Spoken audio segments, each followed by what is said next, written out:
Thank you very much. I really appreciate the opportunity to come up and speak with you guys. An oldie but a goodie, but I thought very appropriate to a room full of venture capitalists and entrepreneurs about how do you do things. How he clearly forgot a few steps. Make $1 million and then don't pay taxes. There's clearly a little more to it as we all go out and build our businesses. So I wanted to come up and tell a few stories, and hopefully stories with messages about entrepreneurship, building businesses, etc. So number one, I certainly want to tell a little bit about AirWatch and how we built and what we do, and maybe a little bit about Manhattan Associates. Secondly, some messages to the venture community. And I think my main theme I want to be Atlanta is a great place. We have all the ingredients here. And I think AirWatch is a real example of that. As Richard said, this is a hyper-competitive market. The brightest minds in Silicon Valley were and are trying to figure out how do you manage these phones. It's known there will be 1 billion devices. There are now 1 billion devices in the world. Half of them touch an enterprise. It is a huge and rapidly expanding market. And yet, the company that is winning the space is here in Atlanta. We have the talent. We have the capabilities. We have all the ingredients that you need to win in the marketplace is here. And then I've got a message to the entrepreneurs that are in this room. I want to talk a little bit about the building of those companies, lessons that maybe I have learned, and see if they're of any value to you. So mobile is a great market today. It is changing everything. I think my first example is today, children are so adept at this technology. I looked at my son the other day and he was doing something and I can't remember what it was. 7 years old, and I said, "I'm going to spank you." And he looked at me and said, "Try it." I said, "I'm going to take your iPad away for a week." He bawled like a baby. Kids are growing up with this technology, but it's changing all of our lives. These things are phenomenal windows. They're becoming your wallet. They're becoming your credit card, your house key, your car key. They're changing the way we shop, the way we consume entertainment. They're Swiss Army knives in terms of capabilities with apps. So this is a really exciting and fun time in mobile. I think one of the best is, did we show the slide? Education. The world of schools is changing. We're doing a project with LA Unified School District to roll out 650,000 tablets. There is actually legislation being put into Georgia to eliminate the textbook. But you think about a textbook today and the way a child learns. If he reads the textbook and doesn't understand the material, well, he's going to go and hope he can find a teacher to teach them that information, and one that can actually communicate it. With an electronic textbook, if they read it and don't understand it, they can click on the photograph, and they will get a multimedia learning experience from the greatest communicator of that material in the world in their language. And that lesson will be done and presented geared towards their learning style, whether they're auditory or whether they're visual or repetitive. And that child can grasp that information before they move on to the next part of the material. You can't do that with a paper textbook. Larry Ellison, at least, was said to get up in front of a group of a graduating class and said, "Look, I'm a maverick. I'm not going to speak to you students, but I'm going to say something to the professors. I've got good news and bad news. The good news is you guys are going to be wildly famous. You're going to be paid like rock stars. You're going to be known like TV stars. The bad news is there will be one of you in every field." The difference between the greatest communicator of a subject and the second best and the fifth best and the 1,000th best is huge. We are working with Intel to roll out 100,000 tablets in the country of Turkey. Could go to 1 million devices because they can't find those great teachers. But I think this is just a single example of where mobile is changing the world. And yet there are so many others. We're working with Delta here locally. The conversion of 20,000 bags of 35 pounds of manuals to help guide the airplane has been replaced by the tablet. I was speaking with General Hayden of the Air Force, retired Air Force general, and he said, that's really important stuff. We actually lost Secretary Brown in the mountains of Croatia because some of that information was wrong in the cockpit. Not only do we need to get that information to the pilot, we need to keep it always updated. Much of a pilot's job was taking out old information and putting in new information. And the FAA had to actually go audit that twice a year. Mobility changes that. We in our company, the way we've grown, we educate so much of what we do to our growing workforce. We could never have gone from 100 to 1,500 people in 3 years without using our own technology, without using what we call our secure content locker, where we send drip information every week to our employees and educate them. Because it's no longer get your sales team together once a quarter and tell them what's new. This world is moving too quickly. So it's this really, really exciting time in mobility. So a little bit about who we are. Some of that information was old because we are moving so quickly. 1,500 employees, 9,000 customers with 500 new customers a month, and some of the leading companies in the world.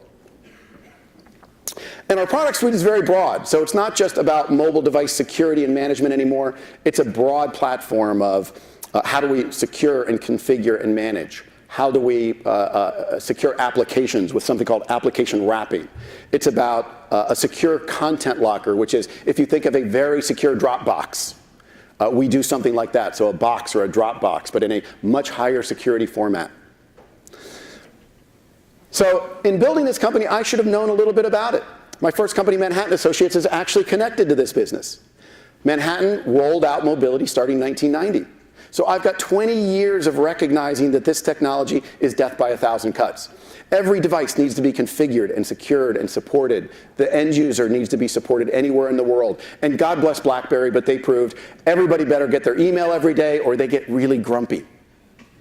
I am still the IT manager of my own house, and I will tell you when my wife doesn't get email, I have a really bad night at home. This is a thankless job for the IT manager. So we're really pleased to be in this business. Let me talk about how I got here.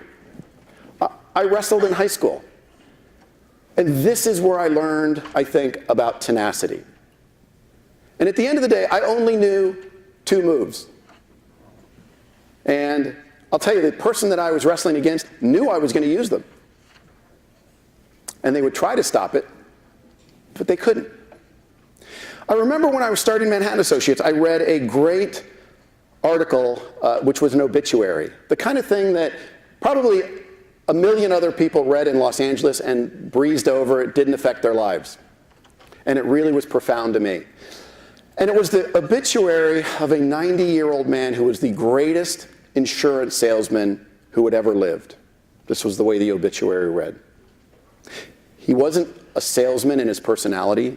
He was small, diminutive, quiet. But he had honed a presentation. And he had a little flip chart that he had used for 50 years. And he would open up the first page, and it had 2 pennies taped to it. And we'd go to a family and present that for 2 cents a day, and the next page had a $100 bill taped to it. I realize this is, back in the late 80s, early 90s. And for a couple of pennies a day, you can provide this type of security to your family. And the interesting thing was that he wasn't a great presenter. He wasn't the big gregarious guy. He wasn't a lot of things that you would stereotypically say was a great salesman. But he had found something that worked for him. And it was where I learned that there's lots of ways to be successful in this world. And you find your own strengths, your own abilities, your own style, your own way of doing things. Don't copy what someone else is doing. So to the entrepreneurs in the room, find that special thing that you do well, but then really dig in from a tenacity point of view. Master it. So I got out of school in 1983, was going to head into medical school, and didn't. And long story short, I ended up in a transition year and spent a year studying computer science. And then I went and started my master's in finance. And I got into college and I'd never presented in front of a group. And I said, you know, who are the great presenters? Who are people that are really comfortable in front of a group? Well, preachers and teachers, they do it every day. So I went and got myself involved in becoming a student teacher, a TA. And I said, by the way, there was nothing I really knew how to teach other than I'd taken one Fortran class. And it was the only thing that I had maybe a semblance of ability to get up in front of a group and do. But I wanted to put myself in that position in college of getting in front of that group every day saying, this is a skill that I don't have. This is a skill that I need to be successful. And got myself teaching a class. And I look back on it today as one of those things that I made myself do. That you can put yourself in these positions that make you really uncomfortable. But it's these little things in life that you do to yourself that really can drive later success. Malcolm Gladwell in Outliers, I think, really talks about, for example, Bill Gates, and how success is not always just completely random, or it's not always just a great person, that there's a lot of event-driven process to it. That the fact that Bill Gates was around at a computer at a time when other people didn't have computers, of that age group, and that his mom was on the board of IBM, and that, you know, you look at all of these things. It's like he also uses the example of the great hockey players are all born in January, February, March, because that's the cutoff in Canada. And so at 6 years old, that little bit of being older really helps. Now, it doesn't mean that someone who's not able to play hockey is going to be successful, but it says that that success is this combination of things.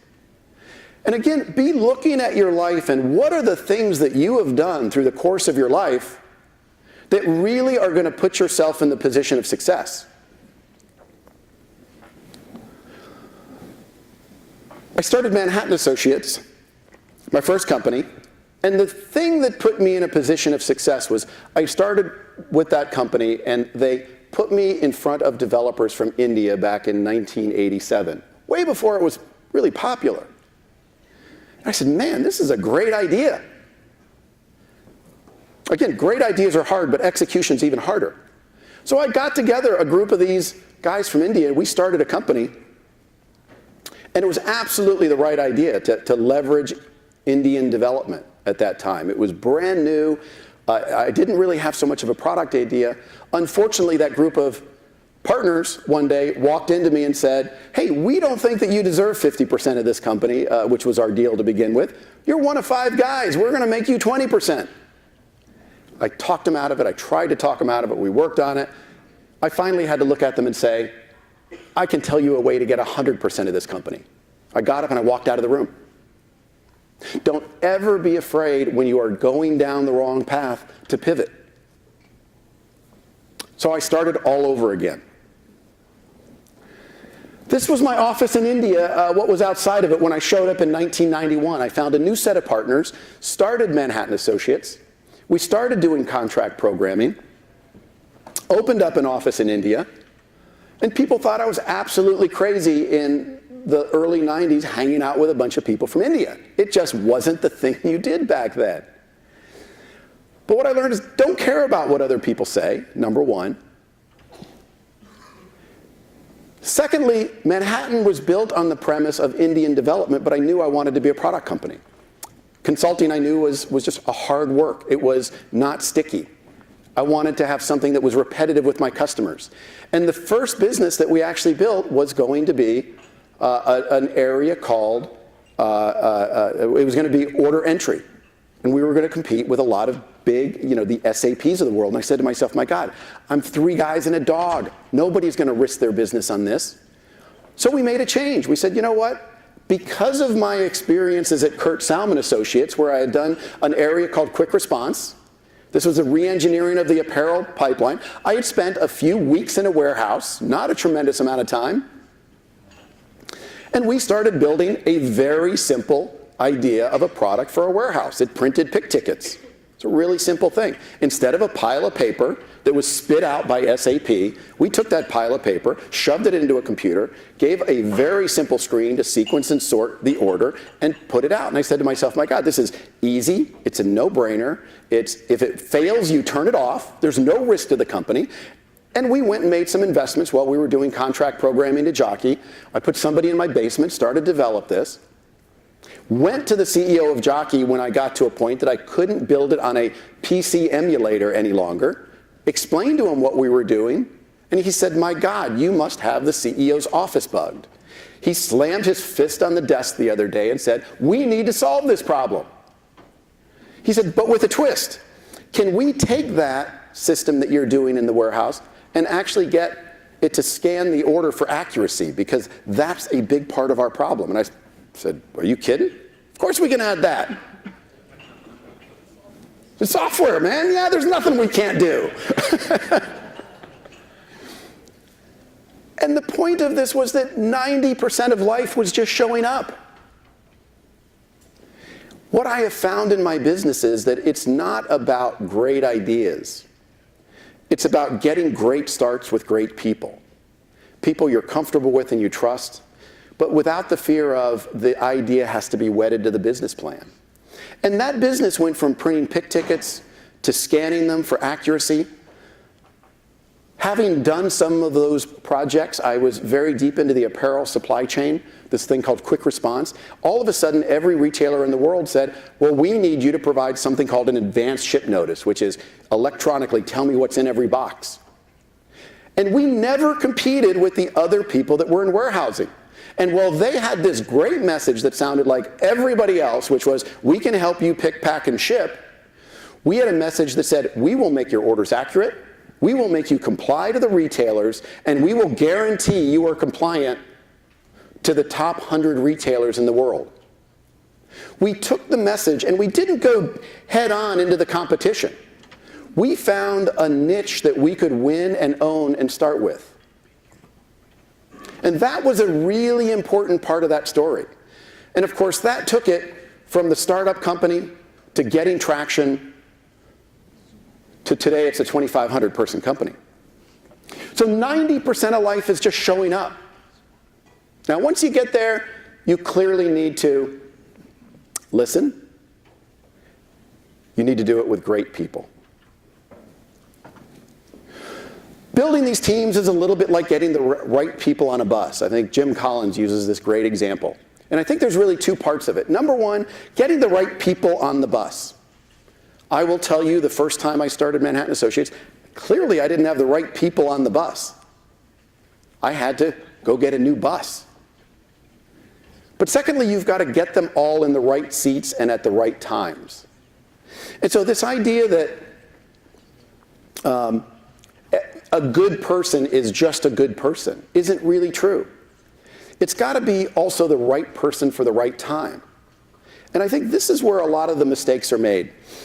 And so there was a story at Manhattan Associates, at AirWatch, where I actually went back and hired one of my best salespeople from Manhattan Associates to come join me and help head up sales. And it was a disaster. He was not the kind of person that could actually live in a small startup company. He was the kind of salesperson that wanted to swing for the fences and sell million-dollar deals.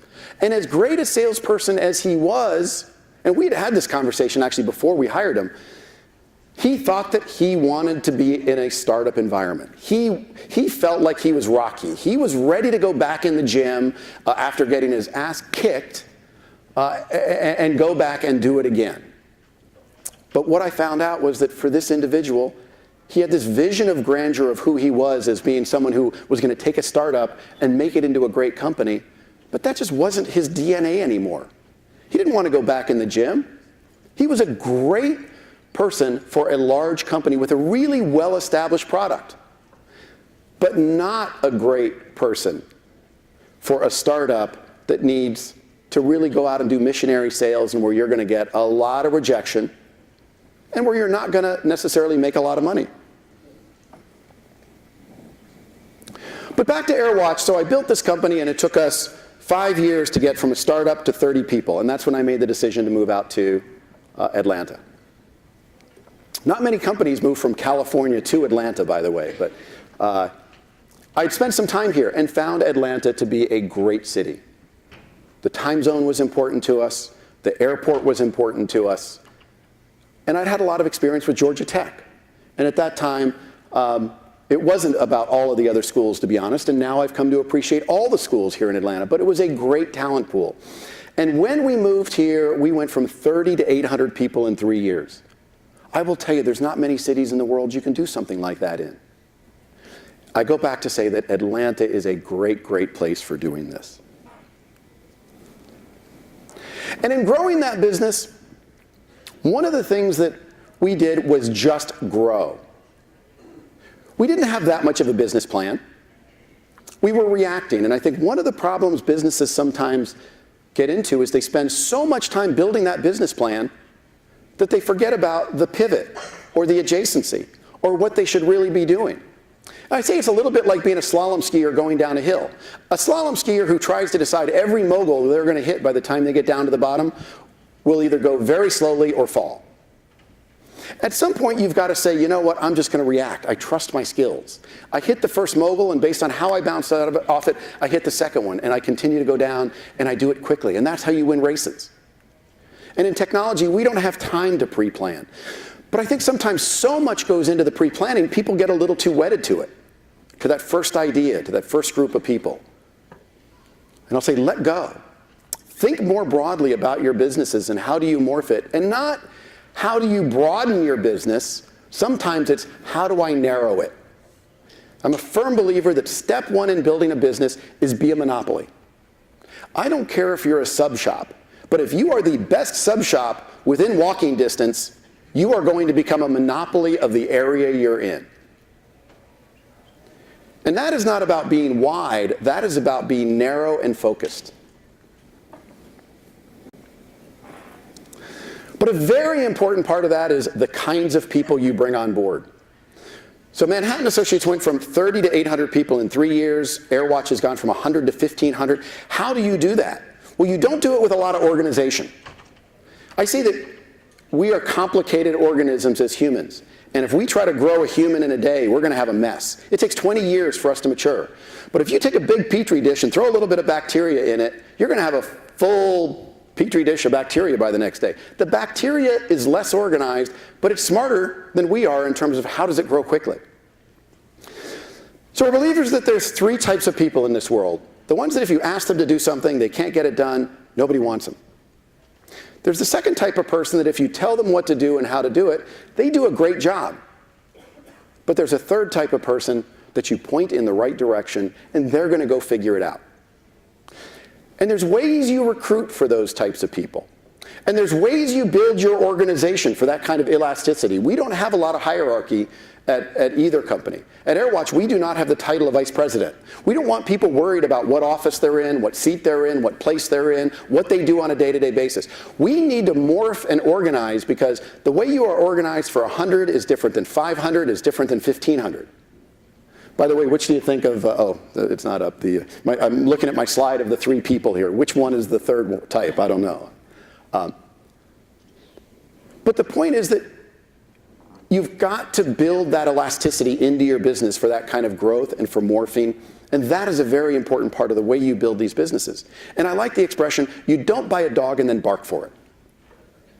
I have seen so many situations where people hire somebody to do a job and the entrepreneur hovers over them to then tell them how to do it.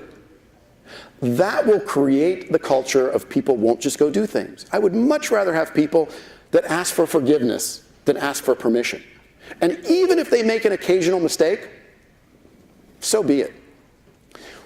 What I learned in my first company, and really before my first company in that experience, was I worked with an entrepreneur who had built 3 really successful companies that imploded.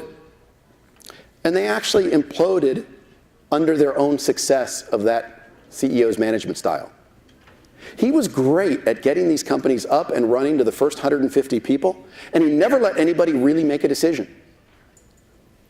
And then as it hit that 150, what he could handle in the way he managed those businesses, they would implode, and he would go start another one. And again, I always love learning these lessons, not by making the mistakes, but any place that I can learn them from, other people's mistakes.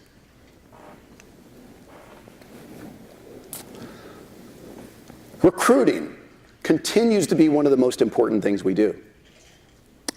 Groucho Marx said, I would never join a country club that would have me as a member. We inadvertently learned this lesson at Manhattan Associates when we were in California. Because we actually saved money flying people into California and having them stay a Saturday night, every interview started with someone flying in Thursday, having a full day on the office Friday, a big day of doing things with us on Saturday, a big night out on Manhattan Beach on Saturday night, and then they would go home Sunday. And we were recruiting these engineers out of upstate New York because, boy, once we got them in California, man, we had them. And we were recruiting and competing against GM and GE and all these great companies.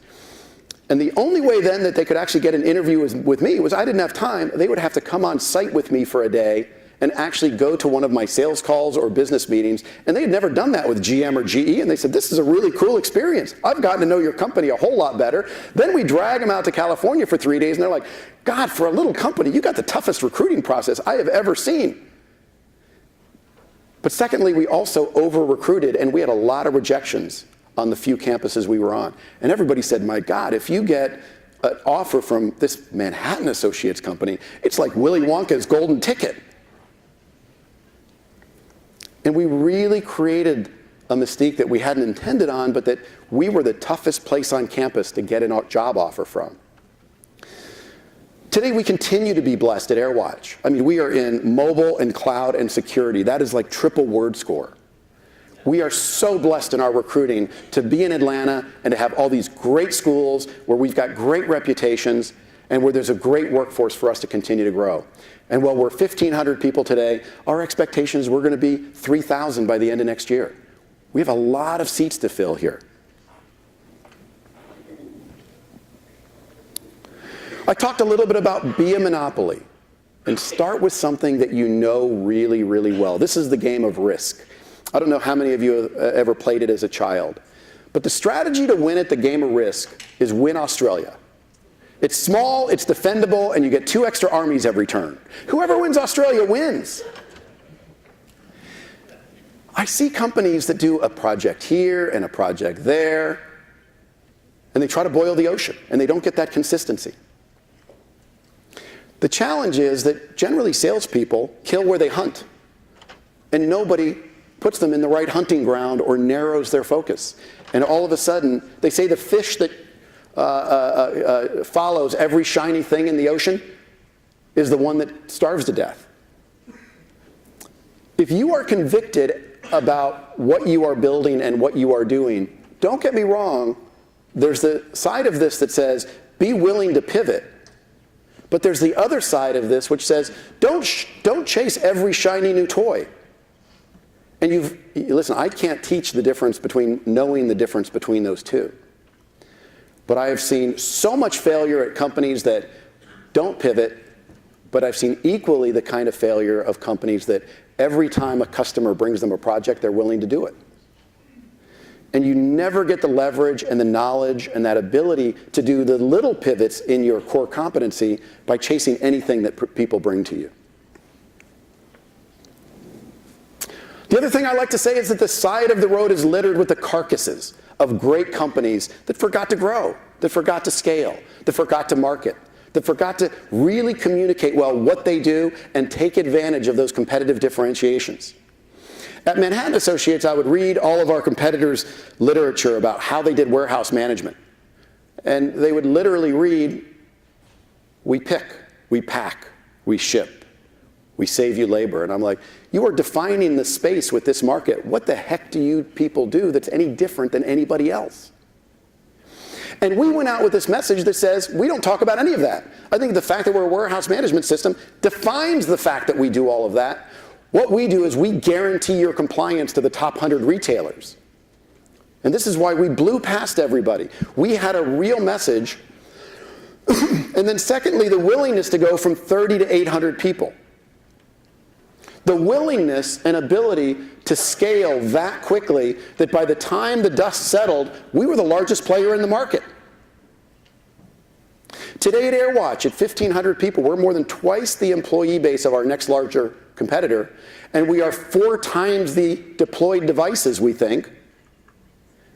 which means we're really hard to compete with because software is a really interesting market. By the way, the beauty of becoming a monopoly is you get to define your own market. I go back and use that sub-shop example. So we might not be we're not the biggest ERP company. We're not nearly as big as Symantec. But the way we have been able to define our own market, I love the joke, if you don't want to lose, don't play tennis against Andre Agassi. You get to define what your market is and then claim victory. But in our market, which I think has now gotten to be pretty well defined, 4 times the deployment base, software is an interesting industry. Size and scale matters because there is 0 cost of goods sold. And the fact that I've got twice the R&D people building more product, and now I've got 4 times to 5 times the customer base to amortize my R&D over, I've got a phenomenal advantage. And you know, it's really interesting. You've got to know when the right time is to use those kinds of advantages. If I were the smaller player in the market, I would clearly be saying some other reason for success. I always like the joke with Abraham Lincoln where he went into to the judge in the morning, he had a trial, and he explained his case, and he won. And in the afternoon, he was in front of the exact same judge, and he used exactly the opposite argument. And in the middle of the trial, the judge called him up and said, "Mr. Lincoln, this morning you argued exactly the opposite of what you are right now." And he said, "Well, this morning, Your Honor, I was wrong." So you're allowed to sort of pivot on these stories as well a little bit. But the side of the road is littered with the carcasses of the companies that didn't identify that market that they're in, define it well, scale to become the 800-pound gorilla, and take advantage of that size and scale at the right time.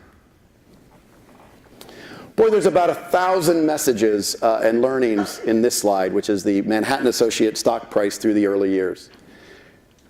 Went out at 30, went down to 3, went up to 70. But boy, you learn that you can go from being God to goat overnight in your own company. And the point there is that you have bad days in companies. You have bad periods. And this is the lesson of perseverance and tenacity. It's the lesson about don't getting down when those things happen. It's about how do you shake the company off. But I think the biggest lesson there was we had never seen a bad day from the day we opened our doors in 1990 until we went public, and even after that. And when we did, we as an organization didn't know how to handle it. We had such success. We were profitable from day one. I don't have the stories about I built the company on a credit card. We almost didn't make payroll. We were wildly profitable. We were growing 100% year over year. And when our growth went down to 30%, we didn't know what to do with it. It crushed us as a company. And my point being, number one, success is relative. Today, people think growing 30% year over year is a pretty good thing. And it was then as well.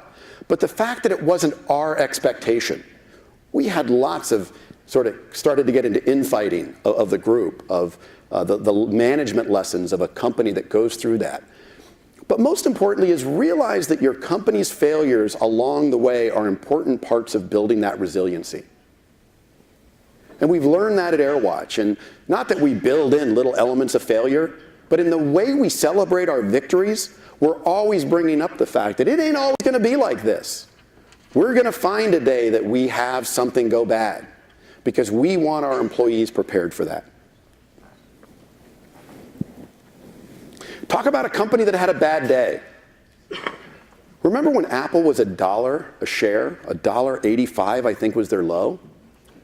Now, I think Apple, again, it's probably way overused as an example of different learnings about businesses, et cetera. But the thing I really respected about what Steve Jobs did was when he came back, he didn't look out and say, crap, I've got the second best PC operating system and 50 other products that lose money. I've always heard some managers who say, you know what, we've got the nicest house in the worst neighborhood, in a bad neighborhood. And I think to myself, to the CEO, isn't that your job to pick your family up and get to a better place? Steve Jobs, God bless him, went in and said, you know what, we have lots of strengths. We have great people. We have a good brand. And it wasn't, how do I go back and out Microsoft? It was, what are our strengths and how do we pivot and how do we do something else? And his conviction that Newton was the right thing and bringing that back in through the iPod and then the iPhone and then the other things that he did. But I see so many CEOs that sit around and lament about they're just in a crappy industry. Their company's great. We're just in a low growth industry. And it gets back to my philosophy. There is no such thing as a bad business. Because you get to define your business. You get to define your rules. You get to change the markets you're in. You get to evolve into doing other things. And so if you're going to complain about your market, do something about it. Take responsibility that, you know what? There are other areas or sub-markets in this market I can be in that are doing great. And that's what I love about that transition. I also like the lesson out of a movie called Curly's Revenge or City Slickers. And Jack Palance was talking to Billy Crystal, and he basically said, life is about one thing. And that was sort of the end of what he said. Life is about one thing, and it's about you figuring out what it is. What is important to you? And as an entrepreneur, there are times in my life when I haven't felt that I can invest and devote the kind of time that I do right now into what I'm doing. There were times that I could, there were times that I couldn't. There were things that I did that I wasn't passionate about. There was a time when Manhattan had gotten to a size that I wanted to go do something new, and I stepped away and stepped off the board. What I will tell you is, for you to know what you're passionate about and to go pursue that is probably the most important lesson to the entrepreneur. If you don't love what you are doing, I loved supply chain when I was building Manhattan Associates. I made it come alive. I would go to a cocktail party and I could talk about picking, packing, and shipping, and I would be the loneliest guy in the room. Thankfully now I can talk about mobile and people are really interested. They're pulling out their device. I can hack it. I can show them cool things. But for me, I was passionate about doing that. My wife was in TV and she had two great interview questions that she always asked. One was, do you like TV? And it was amazing how many people interviewed with her and said no. That was the end of the interview. And she asked them, do you feel lucky? And she was a firm believer that the harder you work, the luckier you get. And if you feel lucky, it's not because you are lucky, it's because you do your job really well and put yourself in those great positions. And so putting yourself into something you're passionate about drives you to work harder, think more about it. I mean, I'm in such a blessed position that I don't have to really be out working. I love what I do. And when that passion becomes infectious in our company, speaking to David Harnett earlier today, and he said his, I think, son was working with us on an internship and working 14-hour days in our video team, and he said, it went by like that. Didn't even realize I was working that hard. Those are the kinds of teams that do heroic things. Because it's not work.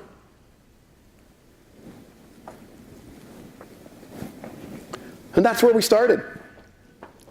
After Manhattan Associates, and I start with my partner, John Marshall, and again, it's back to the Rocky and getting back in the gym. We started in an office that was a nothing office. I was going out to trade shows to learn the business. And the idea that you've got members of your team that are above the point that there's things they won't do, in a startup world, in an entrepreneurial world, that can't work. You've got to find that right team. You've got to be willing to put your pride aside. It's not about the title. We interview and recruit and tell people we don't have titles partly to see their reaction, because if they care about their title, they're probably not right for us. The story of how I got to AirWatch, just briefly. So I had in fact retired. I was actually on a boat, living retired, and John Marshall came to me with, he had a fight with his partner. And I gave him advice on how to separate the company, and it didn't work. I gave him some more advice on how to separate the company, and that didn't work. I gave him a third round of advice on how to split the company, and that didn't work. So I realized I'm not very good at giving advice. And I said, John, go have a chat with this guy and don't tell him I'm involved. He had been one of my first employees for my first company. And I always knew that if he was flipping burgers, I'd probably be in the restaurant business. He was just that great. And he went back to that individual and worked out a deal to buy half the company on my behalf. And I had just moved up to Washington, D.C. I owned half of a company in Atlanta. Suddenly I had a place to work and a place to live. They just weren't in the same place.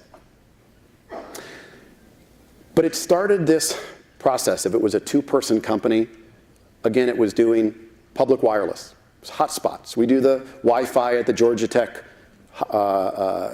conference center / hotel. We do Panera Bread. If you ever open your laptop at a Panera Bread, we run that network. Getting involved in that business and going to trade shows, I learned two things. One, that's a really tough business. But the second thing is we ended up driving that business into company and network management. And then by being at a trade show and literally just walking the floor and getting ideas, we ended up kind of identifying this area of mobile device management back in 1996 or 2006, way before the iPhone. And we started making the investments in that area, and then bang, that was when the iPhone hit. And the business just exploded. And this is where we, again, started that recruiting cycle all over again. And what we found, again, about all of this recruiting is how important the type of person you bring in is. And I love this expression by Bobby Knight where he says, every player I ever coached had the will to win. Very few had the will to practice to win. It's back to that willingness as your leadership to do whatever it takes.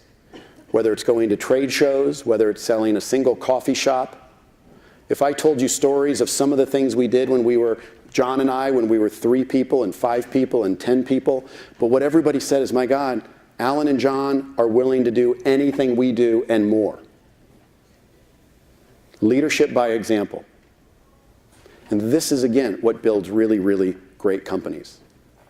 And John continued and to this day continues, a very, very humble lifestyle. He has never really taken much of a salary out of the company. And I think I've